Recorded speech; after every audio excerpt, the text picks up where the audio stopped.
Limits मैं खुद जानता हूँ। प्रोग्राम में आपको एक दफ़ा फिर खुशामदीद कहेंगे। ब्रेक पे जाने से पहले गुफ्तगू का सिलसिला जारी था, बात हो रही थी कुछ सियासी मामलात के ऊपर। इस वक्त जो जारी सूरत हाल है इस हवाले से प्रोग्राम में गुफ्तगू कर रहे थे।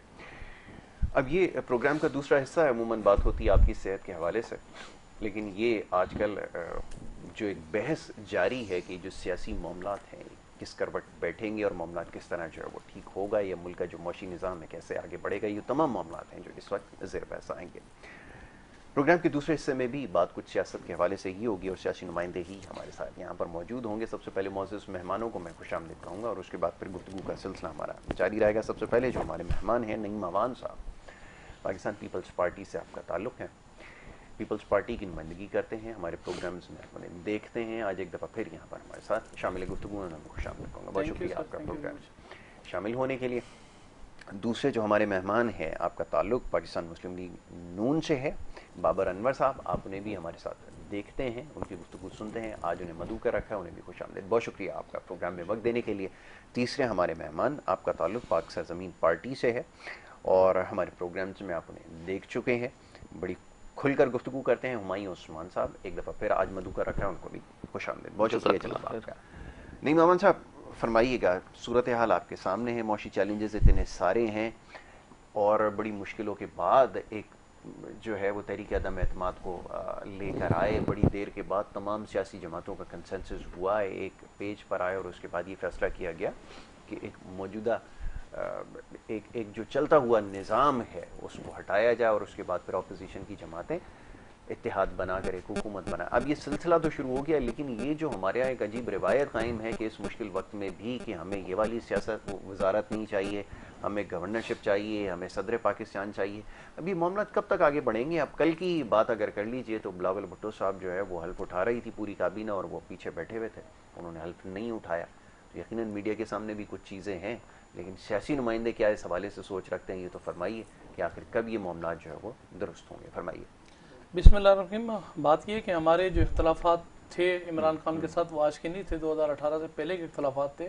और 2018 का जो इलेक्शन था वो तो हम पहले ही कह रहे थे कि ये जो इलेक्शन हुए हैं, ये जिस तरीके से RD सिस्टम बंद हुआ है, जिस तरीके से RO के रिजल्ट रोके गए, ये टोटली इलेक्शन जो है वो धांधली पर है और ये लोग इलेक्टेड नहीं है, ये लोग सिलेक्टेड हैं। और सिलेक्टेड जो लोग होते हैं वो चोर दरवाजे से आते हैं और ये काम इन्होंने किया कि चोर दरवाजे से आए और 3.5 साल बाद चोर दरवाजे से भागने की कोशिश की। तो हमने सुप्रीम कोर्ट से रुजू किया, रिक्वेस्ट की, विनती की, अपील की और सुप्रीम कोर्ट ने इनको उसी जगह लाके खड़ा कर दिया जहां से ये भागे थे बल्ले शल्ले लेकर। अब जब खड़े हो गए तो लाजमी सी बात है अदम एतमाद वाले मामलात में गए।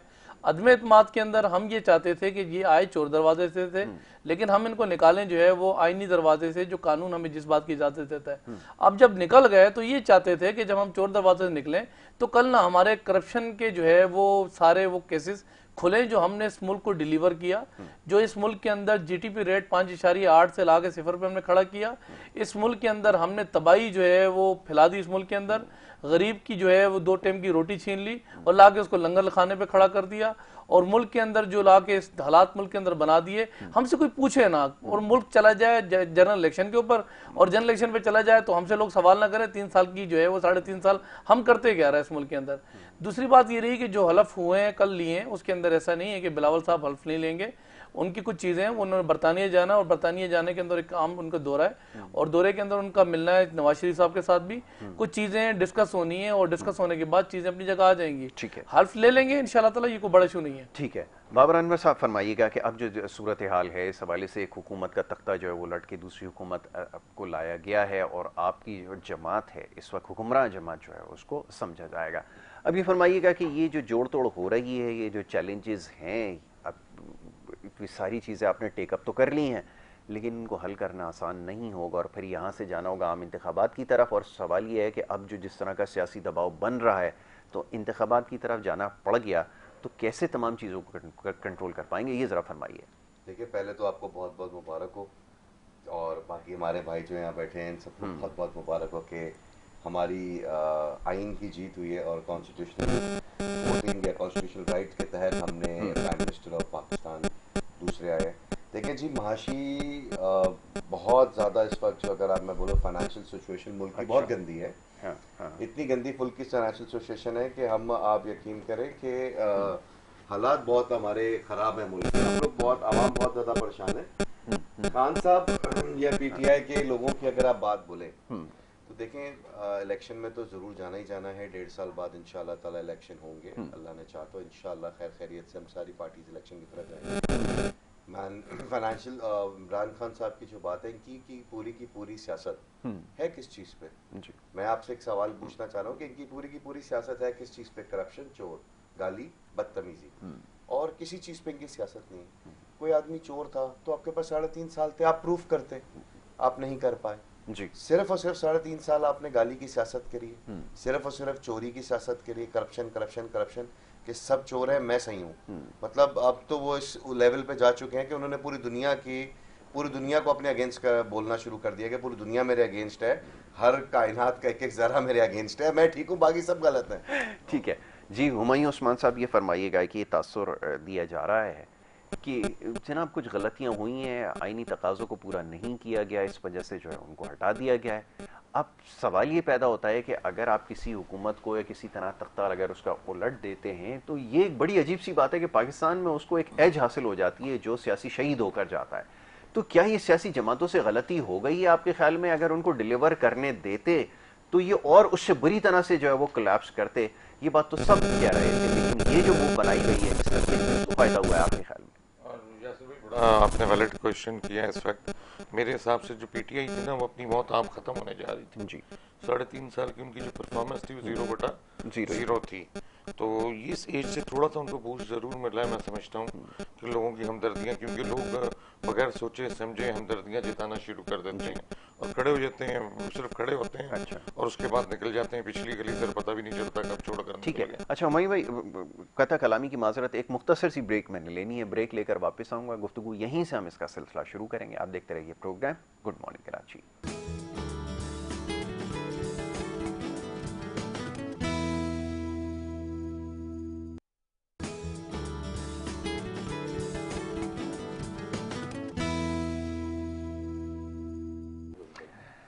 प्रोग्राम में आपको एक दफ़ा फिर खुश आमदीद कहेंगे। ब्रेक पे जाने से पहले गुफ्तगू का सिलसिला जारी था। मोअज़्ज़िज़ मेहमान तशरीफ़ फरमाएं। हुमायूं उस्मान साहब अपनी बात मैं चाहूँगा कि मुकम्मल करें। आप जवाब दे रहे थे कि जो सियासी निज़ाम है इसमें सियासी शहीद बनाना किस पार्टी को फ़ायदा हुआ, किसको नुकसान हुआ, ये फरमाइए। देखिए, मैं तो बात करूँगा, देखिए अब हक और सच की रमज़ान का महीना है, हम सब रोज़ों से बैठे हुए हैं।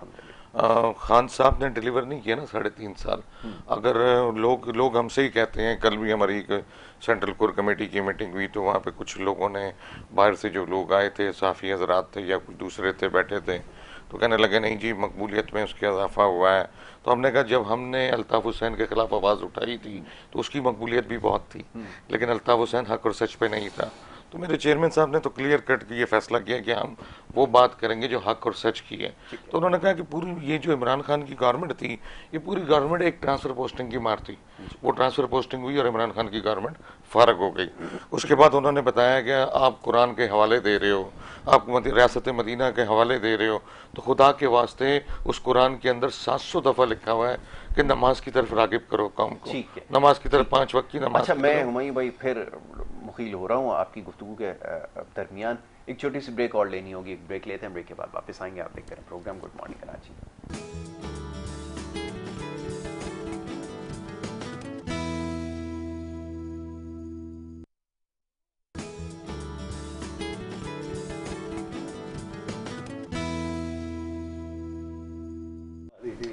प्रोग्राम में आपको एक दफ़ा फिर खुश आमदीद कहेंगे। ब्रेक पे जाने से पहले गुफ्तगू का सिलसिला जारी था जो 2 दफ़ा किसी वजह से मुनक़ता हुआ है। जी हुमायूं भाई। मैं तो ये समझता हूँ, जिस तरह यासिर भाई मैं बात कर रहा था, हक और सच की बात तो यही है कि आप नहीं रनमनगर बार बार कुरान का हवाला दे रहे हैं, रियासत मदीना का हवाला दे रहे हैं। उसी कुरान के अंदर 700 दफ़ा लिखा हुआ कि नमाज की तरफ रागिब करें लोगों को। खान साहब ने किसी एक तकरीर में अपने नहीं कहा इस मुल्क के अंदर बदकिस्मती है कि इस्लामी जमहूरिया पाकिस्तान है, लेकिन 90% लोग मेरे पास जो इतलात हैं कि वो नमाज नहीं पढ़ते 5 वक्त की रेगुलर, 90%। तो अल्लाह ताला हम सबकी मगफरत करे। आपने तो कभी किसी तकरीर में अपने किसी कारकुन को नहीं कहा कि नमाज की तरफ रागिब हो जाओ और नमाज पर लग जाओ, अल्लाह से तौबा मांगो। ये सब देखें, या कनाबुदु व इय्याका नस्तईन तो कहते हैं, लेकिन उस पर प्रैक्टिकल अमल नहीं होता। अब मुझे बता देना खान साहब कौन सी 5 वक्त की नमाज पढ़ रहे हैं? खान साहब का रिकॉर्ड मुझे चेक करके अल्लाह बता करे, दें। अल्लाह सबको देखिए हिदायत दे, नहीं, लेकिन आप जिम्मेदारी देखिए कुरान दी पर गई वो है, मुफ्ती ना बने ना, हाँ, आप दीन के ठेकेदार ना बने ना, पहले आप अपने दीन अपने अंदर उतारें।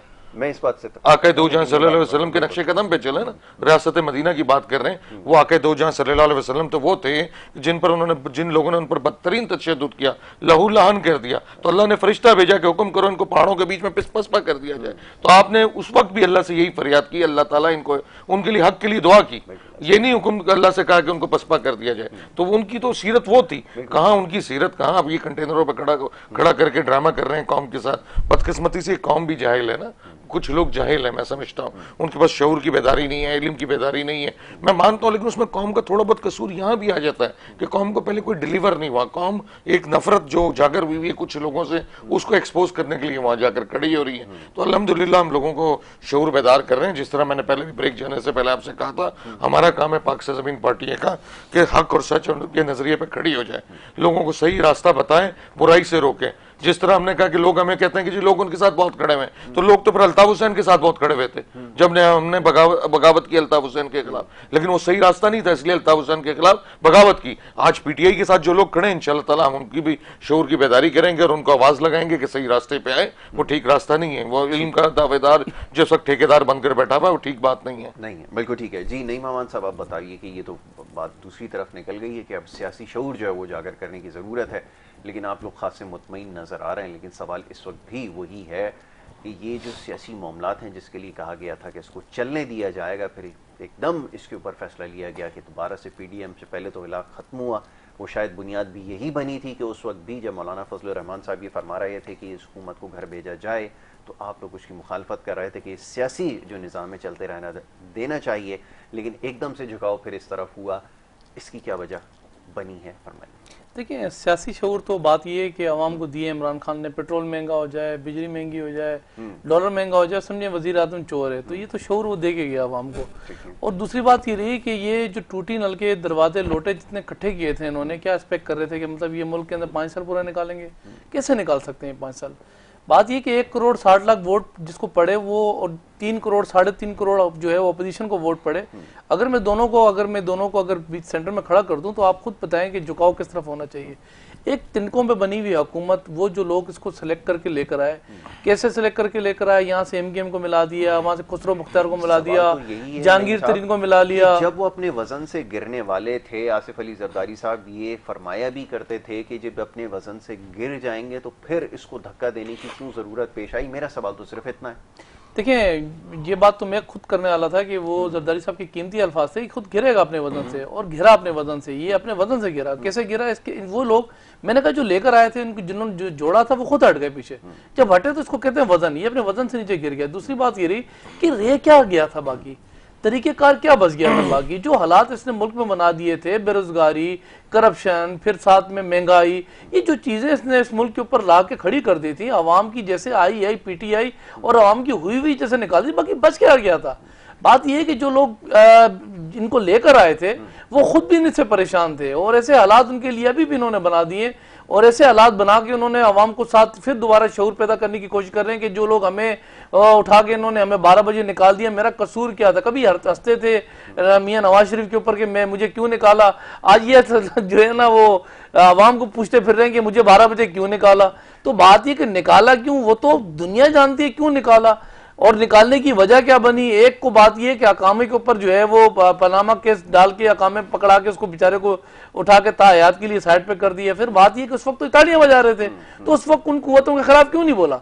उस वक्त तो बात यह कि इसको अच्छा लग रहे थे, वो लोग बड़े प्यारे लग रहे थे, मुझे बताएं, मेरे सर पे हाथ रख दें, मैं चलने के लिए तैयार हूं, इस मुल्क की मैं 200 माहिर माशियत लेकर मेरे पास हैं, मैं इस मुल्क की दौड़ें तेज कर दूंगा, फिर आप देखना मदीने की रियासत बना दूंगा। बात यह है कि ये सऊदी अरब जाता है, मदीने की रियासत बात करता है, तुर्की जाता है तो वहां की लॉ की बात करता है, मलेशिया जाता है तो मैं वहां के इंसाफ लेकर आऊंगा। तो ये तो मदीने की रियासत बनाना क्या था मुल्क को? बाबर साहब ये फरमाइएगा कि ये जो कुछ हो रहा है अब, ये जो सियासी जलसे हो रहे हैं, पावर शो जिसके लिए हमें किस तरह इस्तेलाह इस्तेमाल करता है, उसमें तो बड़ी आवाम निकल कर आ रही है जी। वो बताया जा रहा है कि कुछ लाखों के करीब, में तो सही तरह से हिसाब क्योंकि मेरा कमज़ोर है, तो वो ये कहते हैं कि 10 लाख हैं, एक जगह लिखते हैं कि वो 20 लाख हैं, और वो जैसे जैसे दिन गुजर रहे हैं वो तादाद बढ़ रही है। लेकिन हकीकत ये है कि चाहने वाले सड़कों पर तो मौजूद हैं। अब इस हाल तक पहुँचाने वाले कौन लोग हैं?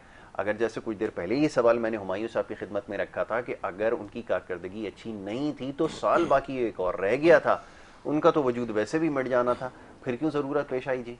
देखें, साल बाकी रह गया था, अगर हम उनको और वक्त देते, जो आप कहने चाह रहे हैं कि वो अपने वजन के तले खुद दब जाते, सर मुल्क ही नहीं बचता, अवाम ही नहीं बचती। ये अवाम बचती किसको? ये अवाम को देखने के लिए कुछ बचता ही नहीं। जो हालात हैं, जो अभी आप थोड़ी देर पहले लाइव प्रेस कॉन्फ्रेंस भी आपने देखी, जो अदमोशुमार इस मुल्क के बयान किए जा रहे हैं, आपको लगता है अगर 1 साल का और मौका दिया जाता तो उसके बाद कोई ये मुल्क सरवाइव करता? क्या आपको लगता है? अच्छा जी, आप पावर शो की बात करें, जितनी एफर्ट, जितना टाइम पीरियड पिछले 1 महीने से पीटीआई या इमरान खान साहब अपना मेन स्ट्रीम मीडिया पे ले रहे हैं, पहले वो खाते लाते हैं, एक तो भुट्टो से बहुत ज़्यादा इंस्पायर है, लेकिन वो समझ मुझे नहीं आती कि उनको कौन नई नई चीज़ें उनको सिखाता है। पहले उन्होंने खत हिलाया, खत के बाद उनका मेरे पे बैरूनी साजिश हो गई, फिर वो 3 दफ़ा तो उस बिटवीन कौम से खिताब करते रहे, फिर उन्होंने इस्लाम लीग का जो हशर किया, फिर उन्होंने जो कॉन्स्टिट्यूशन का आपका हशर किया, जो हमारा पूरी दुनिया में मजाक बना। सब कुछ करने के बाद, वो मेन स्ट्रीम मीडिया में रहने के बाद, अगर वो अपने ही जीते हुई जगहों से देखें, जो उनका अपना स्ट्रॉन्ग होल्ड है कराची में, नो डाउटली वो जीते हुए, उनके पास 22 MPs हैं, 12 MNAs हैं, अगर उसमें वो जाके अगर 1 लाख आदमी का जलसा कर लेते हैं तो उसको पावर शो नहीं कहते, वो तो बहुत सी पार्टी करती हैं। खैर, मैंने एमक्यूएम के भी बहुत बड़े 25 से 30 हज़ार की रिपोर्ट है एजेंसीज की, ठीक है ना सर? मान ले 1 लाख था, 1 लाख भी क्या है नहीं, सर? इसकी जो 2.5 करोड़ की आबादी तो है। बिल्कुल आपको मैं unbiased कहता हूं opinion सर, वैसे यासिर भाई को मर जाए ना तो मरने के बाद अफसोस करने वाले वैसे भी लोग आते हैं। हाँ यासिर भाई, ये अगर तो 1 लाख आदमी भी थे, मैं कहता हूँ 2.5 लाख आदमी थे, 2.5 करोड़ की आबादी वाला शहर जो डिस्ट्रीब्यूटेड है अभी आबादी के ऊपर, 2.5 करोड़ वाली आबादी वाला शहर का 10%। आप कहते हो जी पूरा शहर बाहर आ गया, रोडें ब्लॉक हो गई। भाई मैं कराची में रहता हूँ, कुछ भी ब्लॉक नहीं हुआ, सब कुछ नॉर्मलाइज था। दूसरी चीज सर देखें, मुल्क की महाशी हालात, अब मैं सबसे बड़ी बात करूंगा कि खान साहब जब तक सिस्टम में थे, सिस्टम उनको सपोर्ट कर रहा था तो सब ठीक था, सब कुछ आलीशान था, वीआईपी था, कोई हॉर्स ट्रेडिंग नहीं होती थी, दूध की नहरें बह रही थी। जैसे सिस्टम उनके अगेंस्ट किया, बेकॉल उनके कि उनके सिस्टम अगेंस्ट किया, एक आईनी हक अदा किया गया, अपना एक आईनी राइट यूज किया गया पार्लियामेंट के अंदर, जब सिस्टम उनके अगेंस्ट गया तो सब खराब हो गया।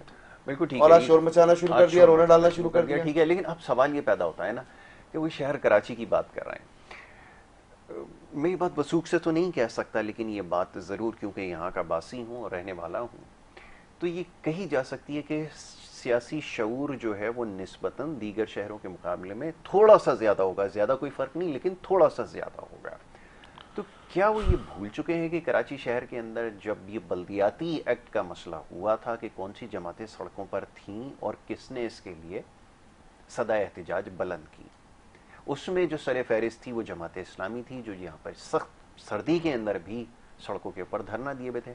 तो ये शहर कराची के लोग कैसे भूल सकते हैं? पीएसपी ने भी धरना, पीएसपी मैं बिल्कुल नाम लेने वाला था, उसमें पाकिस्तान ज़मीन पार्टी, मुस्तफ़ा कमाल शामिल थे, उसमें जमात इस्लामी, 1-1.5 और कोई जमात थी, लेकिन ये हुक्मरान जो जमात उस वक्त थी शामिल वो भी नहीं थी। तो ये सवाल सबके लिए है, सारी सियासी जमातों के लिए, कि कराची शहर को ऐसा समझते हैं आप कि वो तमाम चीज़ों को भुला देंगे जब आम इंतखाबात में जाएंगे? जी फरमाइए। यासिर भाई, मैं आपके प्रोग्राम में अभी पॉलिसी तो नहीं थी बताने की, लेकिन मैं अभी आपके प्रोग्राम में ये बता देता हूँ। ईद के फ़ौरन बाद उसी वाक़े जिना में पाक से ज़मीन पार्टी जलसा करने जा रही है, और वो जलसा सिर्फ ख़वातीन का करने जा रही है। ठीक हो गया? तो कराची तो ये साबित कर देगा वो बागे जिना कि आपने मर्द और औरतें इकट्ठे कर कर, बच्चे इकट्ठे कर कर बुलवाया, और पाक से ज़मीन पार्टी उसी ग्राउंड को हद निगाह तक ख़वातीन से भरेगी। ठीक है, तो ये एजेंडे में शामिल है कि बिल्कुल बिल्कुल ईद के फौरन तौर पर मुतारिक हो जाएंगे। जी जी जी, आपको ईद के फौरन बाद कोई 10 से 15 दिन के अंदर अंदर आपको बागे जिना में हमारा जलसा नजर आएगा, और पूरा पाकिस्तान का मीडिया उसको दिखा रहा होगा कि आपने अगर 20 से 25 हज़ार ख़वातीन और मर्द मिक्स कर कर बुलवा लिए, तो हमने उसी ग्राउंड के अंदर लाखों की तादाद में हमारी माएँ बहनें बेटियाँ शहर की वो कराची में निकल कर खड़ी होकर बताएंगी वो किसके साथ खड़ी हैं। और इंशाअल्लाह ताला आपके पहले भी मीडिया की आग दिखाती रही है, इस दफ़ा भी दिखा देगी। तो ये बहस तो हम ईद के 10-15 दिन बाद ख़त्म कर देंगे जलसे जुलूसों की। ये जो हवा लोग सियासी प्रेजेंस है पाकिस्तान ज़मीन पार्टी, आप समझते हैं कि लोगों के अंदर वो शऊर अब बेदार हो चुका है, जो पिछले इंतखाबात के अंदर जो कमियां खामियां रह गई थी उसको ओवरकम किया है? यासिर भाई देखिए, ऑर्गेनाइजेशन के हिसाब से इस वक्त कराची में हमसे अच्छी ऑर्गेनाइजेशन किसी के पास नहीं है।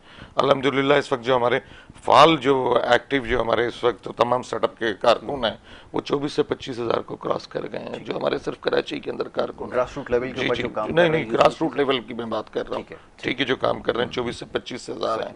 तो 24 से 25 हज़ार किसी जमात के पास इस वक्त एक्टिव कारकुन कराची के अंदर नहीं है, एक्टिव कारकुन, और दिन ब दिन हमारी उसकी तादाद बढ़ती जा रही है। मैं खुद क्योंकि एक हल्के में मुझे अनाउंस कर दिया पार्टी ने, वहाँ उतरा हुआ हूँ। जब मैं वहाँ उतरा था से 3 महीने पहले तो मेरे पास 12 कारकुन थे, इस वक्त मेरे पास 1200 कारकुन है वहाँ पे। उस NA-248 की मैं बात कर रहा हूँ, किमाड़ी की और ऑक्सफे की 1200 कारकुन है इस वक्त मेरे पास, उनका डाटा जमा हो गया है, वो रोज़ राब्ते में है, रोज़ अब हमारी वार्ड वाइज मीटिंगें चल रही हैं, लोगों में हम उतर चुके हैं इंशाल्लाह ताला। तो बड़ी तेज़ी से हम अपना नीचे ग्रास रूट लेवल का नेटवर्क जो है उसको कंप्लीट कर रहे हैं, उसको मजबूत कर रहे हैं।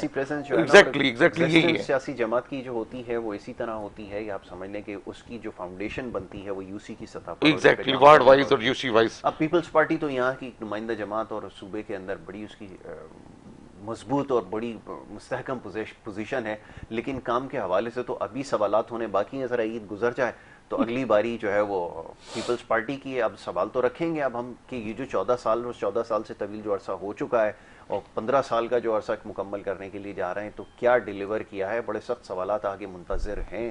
फरमाइए जनाब नईम अमान साहब। देखिए डिलीवर किया है तो अल्हम्दुलिल्लाह इस वक्त 99 सीटों के साथ हम सिंध के अंदर जो है वो नुमाइंदा जमात हैं और अल्लाह के फजल करम से जमातें भी अब जो हैं वो मैदान में आ चुकी हैं, जैसा भी उन्होंने बिल्कुल। पहले तो मैं हुमायूं भाई को मुबारकबाद दूंगा, मेरा ख्याल ठाकुर जो है राजी हो गया इनके साथ और इस दफा पक्का वादा कर दिया, उसने कहा कि इस दफा आपको मैं 12 नहीं दूंगा, आपको 1200 दूंगा। वो तरीक़ेकार 1200 दे दिए तंजीम साजी के ऊपर काम किया, मैं उनका कोई हिमायती नहीं हूँ, लेकिन जो भी मैं सबके लिए, लेकिन मतलब यासिर भाई हाथ भी हो जाता है ना, मसला ये है हो जाता है, मेरे दोस्त है, एक बड़ा मसला ये होता है कि एक बात ले लीजिएगा, मेरी एक बात सुन लीजिएगा, ये भाई है मेरे दोस्त है, ठाकुर जिनके साथ गया था वो इस वक्त इनकी इत्यादि हो गई। चले अब बताएं। मैं तो भाई असल बात ये है कि मैं तो लाजमी सी बात है, मैं तो उनको एडवांस की मुबारकबाद दूंगा अगर ऐसा कोई है, कोई सिस्टम होता है। ये कि मैं आपको बताऊं, एक तो कराची में ना तजुर्बे बड़े हुए हैं, या मेरी टाइम म्यूजियम के अंदर जो है वो कुछ लोग आए थे रशिया से, उस स्विमिंग पूल के अंदर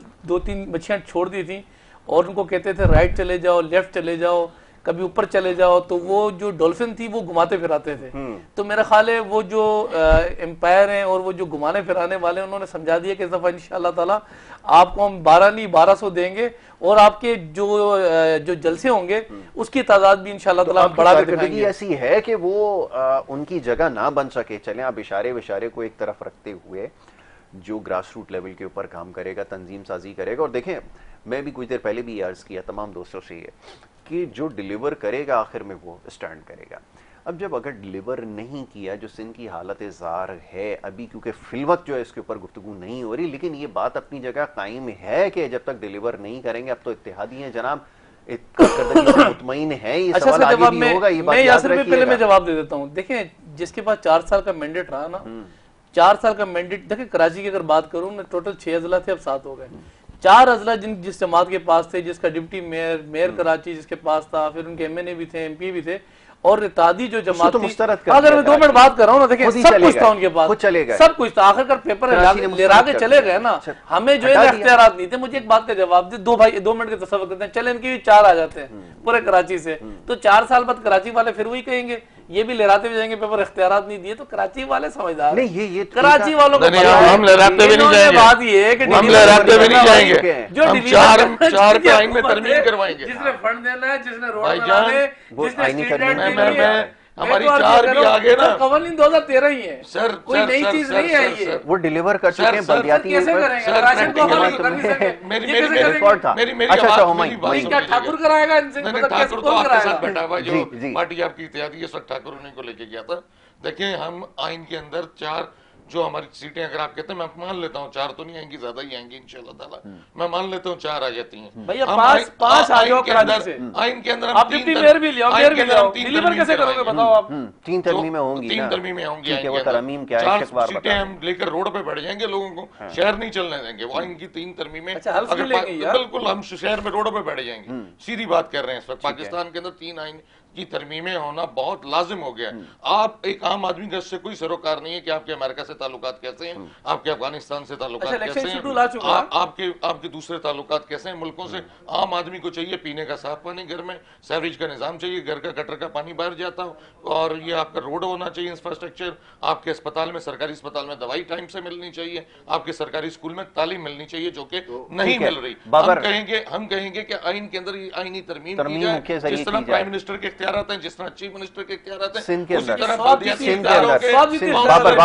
काउंसलर के इख्तियारात भी दर्ज किए। सिर्फ इतनी बात करना चाहता हूं, सिंध की कारकर्दगी जो है हुकूमत की, इससे मुतमईन है, क्योंकि सवाल आपसे भी होगा। अगर आपको कराची में डेवलपमेंट चाहिए तो आप पीएमएल नून को वोट दें। ये सब आजमाए हमने 18 अमेंडमेंट के बाद भी ग्रीन लाइन बना दी, हमने 18 अमेंडमेंट के बाद भी कराची हैदराबाद में बना दिया, सक्कर मुल्तान मोटर में बना दिया।